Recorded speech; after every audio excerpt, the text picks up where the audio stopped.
Hello and welcome back to Everyday Empowerment English. Hi everyone, it's great to be back with you all. Hey Alex, let's start with something super relatable today. Think about all of you who understand English really well. You mean you listen to podcasts like ours, watch movies, and read books, taking it all in? But exactly, when it comes to speaking, it often feels like you hit a wall. Oh, I know that wall very well. It's like a mental block. It's like your brain just freezes up. Right, it's so frustrating when you know the language, but speaking feels almost impossible sometimes. Absolutely, and that's exactly what we are diving into today. We're talking about why we overthink when we speak English and, more importantly, what we can do about it. We are here to help you break free from that barrier and start speaking more fluently and confidently. Plus, if you want extra help, check out our free PDF cheat sheet in the description below. It's packed with practical tips. Are you ready to get started? Definitely ready. Let's get started. So we often talk about overthinking, but what does that really mean for English learners? What are we describing? Well, a common example is what I call translation overload. That's when you try to translate every word in your head. You mean word for word from your own language into English. And sometimes you even translate back again when you hear English. It's like you build your sentence piece by piece before you speak. That sounds very tiring. All that mental translation must use a lot of energy. It really does. And another common problem is grammar perfection panic. Grammar panic, tell me more about that. But it happens when you worry too much about making grammar mistakes. You try to plan every sentence to be perfectly correct before you even say a word. So you want every sentence to be 100% perfect, even in a simple conversation. Yes, and that need for perfection can block you from speaking at all. I see. Overthinking means having all these mental processes running at the same time when you try to speak. Well, exactly. It's like having a committee in your head checking every word and grammar rule before you speak.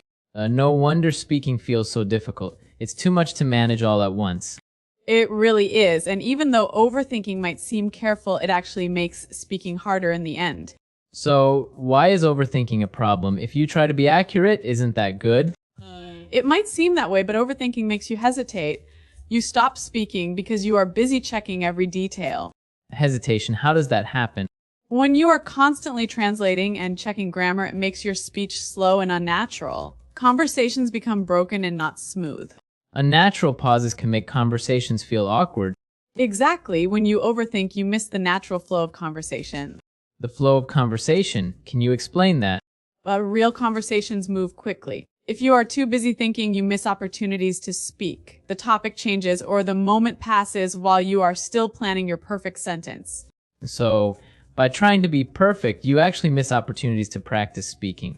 That's right. Speaking is a skill that improves with practice. If you don't speak because you are overthinking, you don't get the practice you need to improve. It's like a cycle. Overthinking stops you from speaking, and less speaking means less improvement. But precisely, and ultimately overthinking can really hurt your confidence. It makes learning stressful and not fun. It sounds like trying to be too perfect before speaking can actually stop you from speaking effectively and enjoying communication.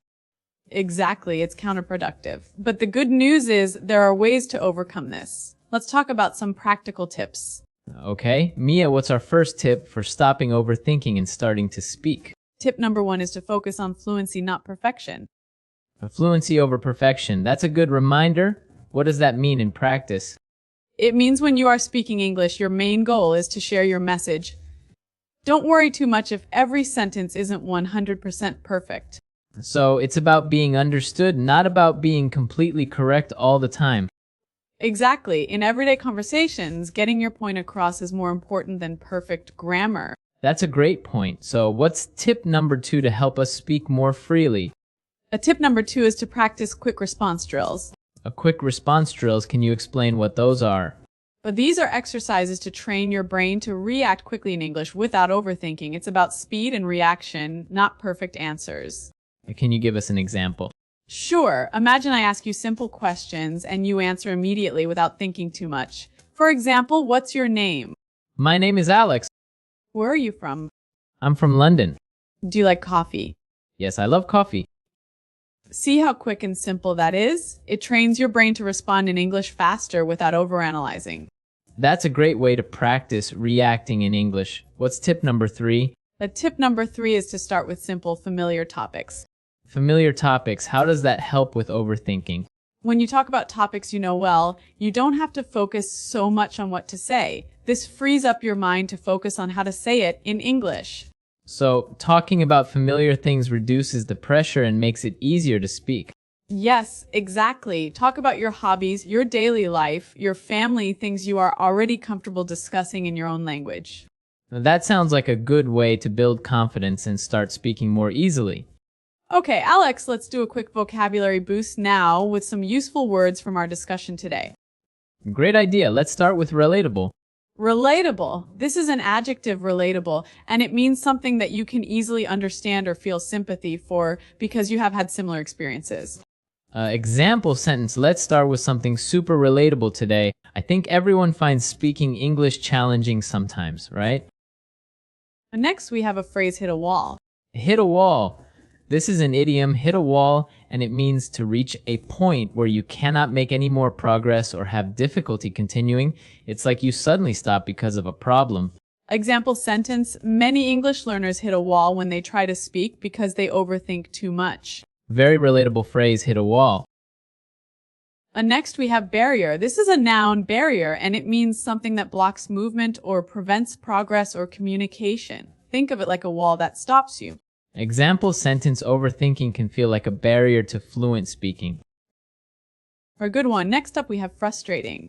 Frustrating is an adjective, frustrating, and it describes something that makes you feel annoyed or impatient because you can't do something or achieve something you want. For example sentence, it's so frustrating because the English knowledge is there, but speaking feels impossible sometimes. Okay, moving on to mental block. The mental block is a noun phrase, mental block, and it refers to something that prevents you from thinking clearly or performing effectively. Example sentence, it's like a mental block, right? You know the English, but you just can't speak. Our next word is overload. Overload is a noun, overload, and it means too much of something. In our context, we talked about translation overload. For example sentence, a common example is what I call translation overload. It's when you try to translate every single word. Then we have panic. Well, panic is a noun, panic, and it's a sudden feeling of extreme fear and worry that makes you act without thinking clearly. We used it in the phrase grammar perfection panic.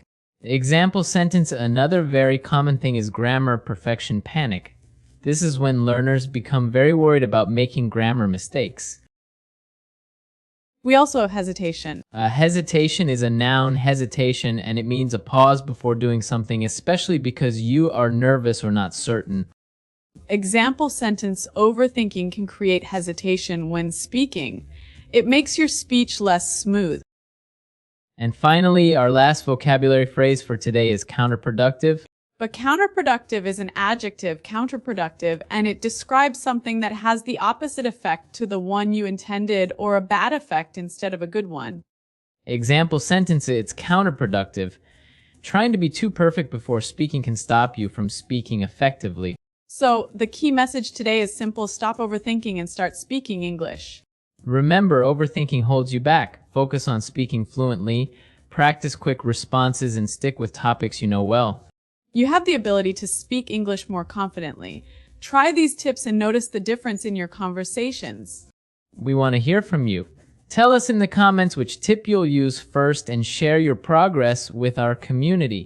If you enjoyed this episode, please like it and subscribe to Everyday Empowerment English for more. Also, don't forget to download our free PDF cheat sheet in the description below for a quick reminder of today's tips, vocabulary, and bonus listening practice. And keep practicing, keep speaking, and remember you can do this. Thanks for listening, and we'll see you next time.